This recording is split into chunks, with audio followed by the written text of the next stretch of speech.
Alors, je suis Cédric Gaglio, j'occupe la fonction de directeur usage du pôle Matfer Bourgeat Distribution de repas.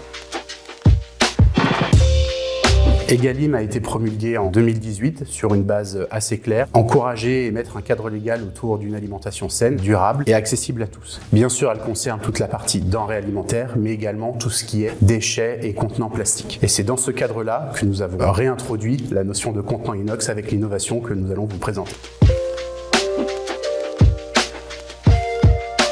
L'objectif de départ de Sésame a été de recréer les conditions d'étanchéité que nous retrouvions avec les barquettes plastiques, mais avec un contenant inox réemployable.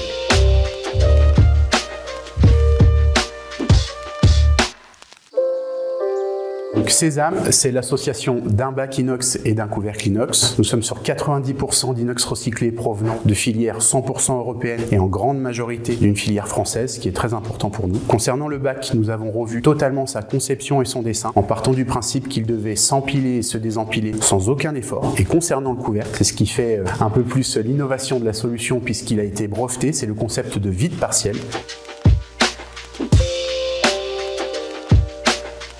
Le concept de vide partiel consiste à retirer 30 à 40% d'air pour venir plaquer le couvercle sur le bac, garantir son scellage total, son étanchéité. Il va permettre également aux opérateurs qui réceptionnent les contenants en office de pouvoir les ouvrir sans effort. Encore une fois, la lutte contre les TMS est au cœur du développement de Sésame, puisqu'en soulevant la soupape, on va venir réintroduire de l'air naturellement dans le bac et on va pouvoir ouvrir le contenant sans effort.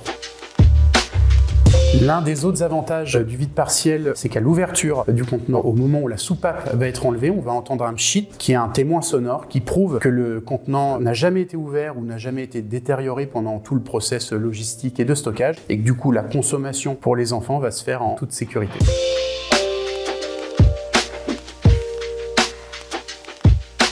Alors, nos observations en cuisine nous ont permis d'aller encore plus loin puisque nous avons intégré plusieurs innovations à notre contenant. En premier lieu, c'est les contraintes d'identification du contenu. Nous avons développé plusieurs couleurs de soupape. L'idée, c'est que les opérateurs, aussi bien en unité de production ou aussi bien en office au moment de la remise en température, puissent d'un coup d'œil identifier le contenu sans avoir à ouvrir le contenant. Le deuxième point, c'est la traçabilité. Forcément, à partir du moment où nous fonctionnons sur un contenant qui doit être réemployable, nous devons donner la possibilité à la cuisine de tracer et suivre son contenant, ce qui sort et ce qui revient. Nous avons donc décidé d'intégrer un code data matrix qui est un identifiant unique gravé directement dans la matière. Il va pouvoir être lu par une douchette professionnelle, par un smartphone, par un lecteur qui est intégré à un convoyeur automatique et on va pouvoir identifier aussi bien sur le couvercle le numéro que sur le bac. On a fait en sorte de le mettre sur les 4 faces pour ne pas avoir à réfléchir du sens dans lequel on va positionner le bac aussi bien dans un four, une échelle ou une cagette. Le troisième point concerne l'identification